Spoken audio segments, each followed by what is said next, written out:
Du pagrindiniai klausimai, kuriuos man užduodat tiesioginių transliacijų metu, ar nori pildosi, ar labo žmogau, ar po video, Facebook'e, kiek kainuoja keliauti kaip aš ir iš kur gaunu pinigų. Kiek kainuoja keliauti, video yra publikuotas, nuorodą rasit arba prašymę, arba pirmam komentarė, o dabar pakalbėkim, iš ko gauti pinigų kelionėm ir svarbiausias klausimas, iš kur aš gaunu pinigų. Tai dabar aptarsim būdus, susirašiau čia vis pažiūrį į sąrašą, kokie yra būdai gauti pinigų ir galiausiai papasakosiu, iš kur aš gaunu pinigų savo kelionėm. Tai dabar pirmas pas mano būdas yra ir santaupos. Taip, į santaupų žmonės keliauja, aš jau esu pasakojęs, Zambijoje ir Zimbabvėje susipažinau su vokiečiu, turkų kilmės vokietis, daug metų pradirbęs Vokietijai mokytoju. Sakė, atsibodo jam gyvenimas, darbas, alūdė, namai, darbas, alūdė, namai, darbas, alūdė, namai, Oktoberfestą ir vėl darbas, vėl namai, viską metė ir peškom iš Vokietijos išėjo į aplink Afriką. Aš su juo susitikau jau Zimbabvėje, ten, kur Niagaros krioklys. Jisai sakė, dar kokius 2-3 metus pavaikščiosiu po Afriką ir grįšiu namo. Tai vat jisai, ta prasme, keliauja į santaupų, pakeliui dar irgi užsidirbinėja, tai pakalbėsim kokiais būdais sekantis. Toliau yra sezoninis darbas. Kai tu kažkokią tai sezoną dirbi, kažkokią metų dalį, kitą metų dalį keliauji. Pavyzdžiui, yra žmonės, kurie dirba šiaurės jūroje laivuose, tuose, kur tenai žvejoja, ten, kur tokios darbo sąlygos tokios žiaurios, ta prasme, sunkios, sudėtingos, bet ten moka, gal 8 tūkstančius eurų į mėnesį algos, tai ten padirba 3-4 mėnesius, ir jiem užtenka visą metą ir gali jie ar po Azijos kraštus keliauti, ar po kažkokius arabų kraštus keliauti, žmonės keliauja. Šitoj. Senegalė. Susipažinau vėlgi su vokiečiais, su 2 šeimom. Viena iš jų rusakalbė, bet 3 metų jau gyvena Vokietijoje. Tai jie iš autobusų, tokių gerų, tipo Alei-Karusų, tenai Seto, kaip tai autobusai vadinasi, pasidarė kemperius, nes šeimoje 3 vaikai. Tai prasme, tokie nedidokai tenai, 10, 5 ir 15, man maždaug tokio amžiaus. Pasidarė autobusą ir klausimą, tai ką jūs čia veikia, tai sakė, tipo, vasarą. Jie Vokietijai turi ten kažkiek technikos, dirba su tipo žemės apdirbimu, vejom, ten sakėm, parkam viskam, ant žiemos išvažiuoja kur šilčiau, kad nereikėtų mokėti už šildymą, už nieką Vokietijoje, išvažiuoja, atostogauja jie tokiu būdu. Ir kita, vienas iš gerų būdų, sezoninis darbas ir tu tada gali dalį metų keliauti. Sekantis pas man yra dalykas ieškoti rėmėjų. Tuo ieškoti rėmėjų yra keli būdai. Vienas būdų tai tapti travel blogeriu, kelionių blogeriu, daryti video, ieškoti rėmėjų, reklamos, galima tiesiog ieškoti rėmėjų kažkokiu tai būdu, ta prasme, padėkit man, aš noriu ten keliauti, dėti 5 video. Galima, kas nors tai daro, turbūt tai daro. Arba, pavyzdžiui, galima taip netiesiogiai dirbti, pavyzdžiui, Delfiui, LRT ar 15 minučių ar Tapinui. Nes aš mačiau, kad ieškojo žmonių, kurie keliautų ir dėtų video. Ir už tai kažkiek tai kas mėnesį duoda pinigų. Ar tai yra pastovios darbo vietos? Aišku, kad ne, bet tokių darbo vietų galima atrasti. Jeigu ne Lietuvoje mokėte anglų kalbą, kokią vokiečių kalbą, gali toj vietoje, tose rinkose pasiieškoti. Gal kažkur reikia tokių žmonių, kurie gali keliauti, filmuoti ir gražiai viską pasakoti, tokius kurti nuotaikingus vaizdus. Tai gaunasi taip, tu vaizdus gali kurti pats savo šitam kanalui ir visam tam kontentui, a gali kurti kažkam tai svetimam. Dabar yra dar toks dalykas kaip darbas internetu, online darbas.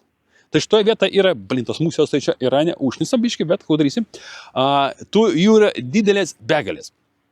Gali dirbti freelance, ten jau gali daryti, nežinau, ten viską, nuo puslapių kūrimo, marketinio plano darimo, kažkokio būti online padėjėjų, pavyzdžiui, yra tokie dalykai, pavyzdžiui, kaip verslininkų arba užimtų žmonių online padėjėjai. Pas man irgi yra tokia padėjėja, kuri man kažko reikia, kažkas ras informaciją, dabar, kai jau yra visokie ChatGPT, jau tų darbų padėja mažiau, bet iš esmės ne visi darys moka naudotis, tai tas dalykas yra reikalingas. Amerikoje tas dalykas yra labai populiaru, labai daug kas ieško, tenai Amerikoje mes jau prieš keletą metų žiūrėjom, tai valadinis atlygis buvo 15 eurų, 15 dolerių už valandą mokėdavo eiliniam padėjėjui, kuris nieko neipatingas. Atras, parašyk, įsiūs, perskaistyk, surink maždaug visokiem tokiem darbam. Aišku, gali būti programeris gali būti įvairiaus lygio, bet jeigu aukšto lygio programeris, tai jisai dažniausiai nekeliaus, jisai sėdės, jis bus pasinėręs savo kompus, jam įdomu, jam niekas daugiau nerūpės. Tai kaip suprantu, jūs netokie, tai šitoje programeris gal nebelabai. Tiks, Afrikoje buvau susitikęs architektą iš Argentinos.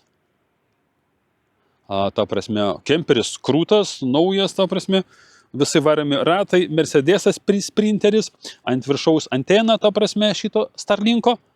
Jisai architektas. Jisai dalį laiko, pažiūrėk, kaip aš paprastai darau, pusę dienos aš pradirbu. Tas irgi tas pasėdi, pusę dienos gali 5 dienas stovėti, gali kažkelias dienas atvažiuoja į gražią vietą, kur ramu, gera, gražu vaizdai, ta prasme, įsijungi savo tą palidovą ir tu ten gali šitos daryti projektus, tvarkyti kažką, tai bendrauti su klientais. Realiai. Tai jūs tik tai noro neturit. Keliaut jūs galit, pinigų va tiek yra visur. Taip, dabar biškai brangiau keliaut, negu iki 20 metų buvo iki karnabėsios. Viskas pasaulyje pabrango, kartais niuansų yra ant sienų, kaip dar, pavyzdžiui, Pakistanas, Indija, uždarytas ir aš nežinau, ar pravažiuosiu. Bet iš principo keliaut variantų ir dar čia dar ne viską išpasakojau. O žiūrėkit, kiek aš jau variantų pasakojau, kaip galima pinigų užsidirbti keliaujant. Arba kaip galima iš kur gauti pinigų keliauti. Taip, dar va yra, pavyzdžiui, gali būti per tų pasų online, gali būti produceris. Tarp kurti kontentą, dabar dirbtinis intelektas leidžia labai daug viską daryti distanciniu būdu, beveik be komandos, uždirbti pinigų. Kurti įvairius video arba sukurti kokį avatarą, vesti jo socialinius tinklus, pardavinėti reklamą, milijonai ir tų variantų. Dabar šlagiais, tai čia, kur pažiūri, visur guli pinigai. Tai klausimas, kokiu būdu tau jos patinka pasimti.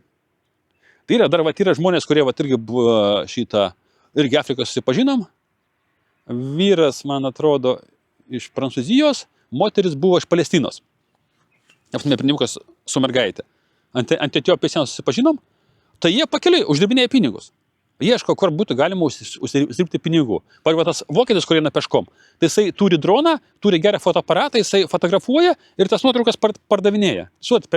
Peškom eini per Afriką, tokių vaizdų turi, kad tau joks dirbtinis intelektas nesugeneruos, nes tu net nesugalvosi, kad taip gali būti. Ta prasme, jisai taip. Jie vietoje ieško darbo, kažkiek online ieško darbo. Jeigu, ta prasme, daugiau uždirba, tai tada, arba būna, pavyzdžiui, užsakym, tada jis namuoja būstą, jie važiavo dviračiais, pavyzdžiui, šitoje vietoje.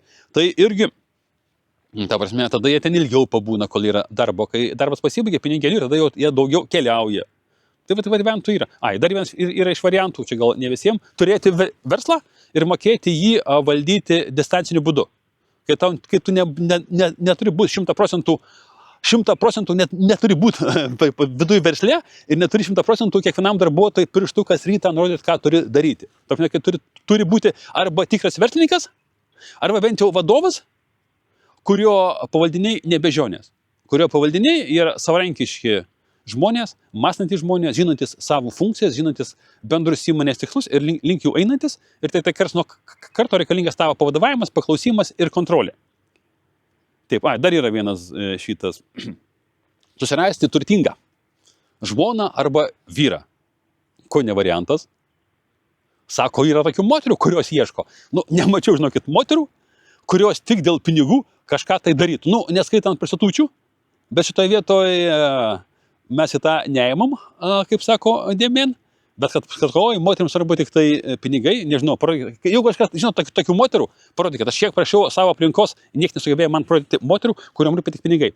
Taip pat šitoje vietomis biškinė apie tą, turiu minį, kad susirandat meilės objektą turtingą ir tada jo sąskaitą galima keliauti. Galima, ar tai etiška? Nežinau, kiekvienas pagal save sprendžiat. Kodėl ne? Jeigu tu susirandėt šitą meilužį arba meilužį, kuriam tu duodi, ta prasme, to, ko jam reikia, o jam, pavyzdžiui, negaila duoti tau pinigų, tai mano manimo labai yra etiška.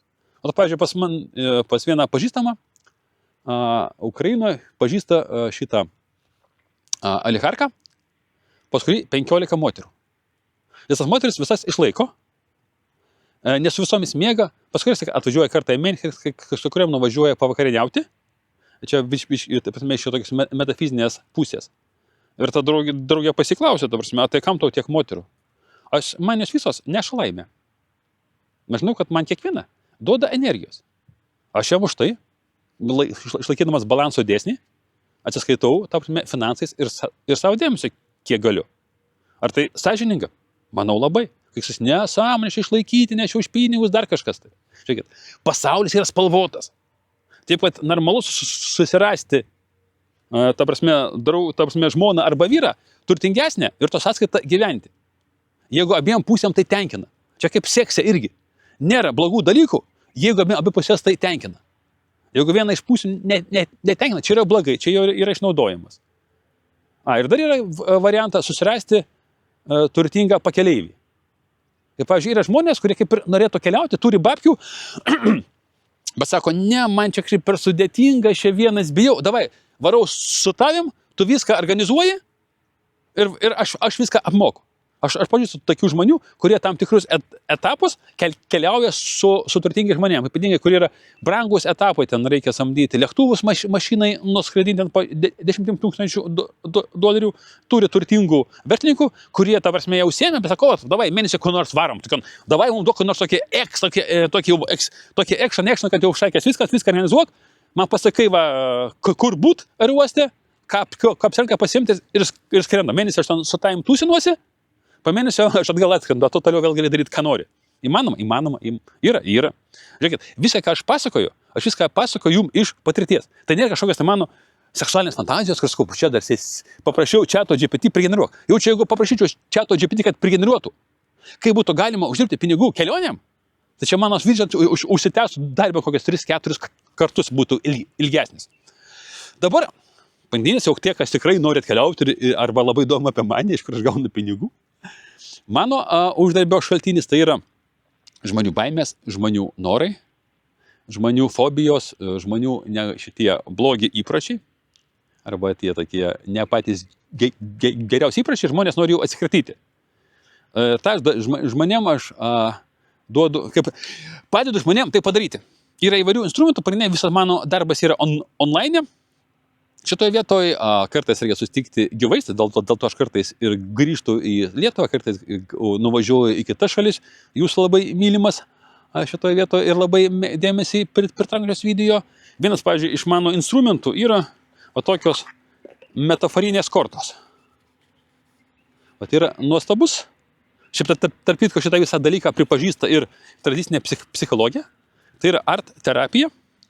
Galiau Lietuvoje bus paleisiu puslapį su šitų kortų pardavimo ir dabar šnekam su vienais mano draugais dėl servizo, kur galima būtų, aš tai dabar naudoju, kai su klientu aš galiu, su kortom, su klientu galiu dirbti, man nesvarbu, kuris randasi, kurioje pasaulio taške, kur aš randuosiu, svarbu, kad mes turime būdų internetą ir šio kortų pagalba aš dirbu su klientais ir padedu jam. Čia tik tai vienas yra iš mano įrankių, daugiau įrankių galite atrasti Nori pildosi YouTube kanale.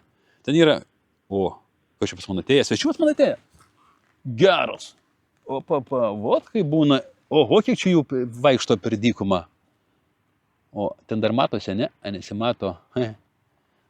Jaučiuosi beveik kaip Afrikoje, sėdė, pastų gyvūnai ateina, nors randuosi Irane. Tai va, mėlyjeji, instrumentai yra, netgi, pavyzdžiui, jeigu, aš žinau, kad ne, aš pinigų neturiu, aš mano šeimyną blogą, dar kas nors. Įmat kortas, pats pačiausias variantas, neužilgo pasirodys video, kaip čia vadinasi, dykumų laivai, neužilgo pasirodys video, kaip su šitom kortom atskirom gyvenimo tematikom, ką ir kaip reikėtų padaryti, kad tos dalykus, pavyzdžiui, nusimti baimę pinigam, nusimti pasipriešinimą pinigam ir panašiai. Aš ir tą patį padedu daryti mano klientam. Tie, kas sako, aš neturiu laiko, neturiu čia aiškinti, patribėk su manim, jis spręs man tos klausimus. Tai irgi toks vienas iš mano, tai mano tai yra mylimiausias. Aš tai klausimas, ką labiau norėčiau, ar dirbti kiaurą parą su žmonių norais, ar ta prasme, kiaurą parą keliauti. Kai tikriausiai 50-50, ta prasme, pusė taip. Tai yra du mylimiausi mano gyvenimo užsiėmimai. O tu turi savo mylimiausią gyvenimo užsiėmimą? Įdomu. Kaip ten pastų su tavo mylimiausiais gyvenimo užsiėmimais? Bet kokiu atveju, Jūs nuostabus, jeigu bent jau domitės, kur gauti pinigų kelionėm. Galbūt, kada nors, gal kitam pasaulyje vis dėlto nuspręsit ir keliausit. Mielieji, keliaujam, kol dar galim. Geras garsas pabaigai.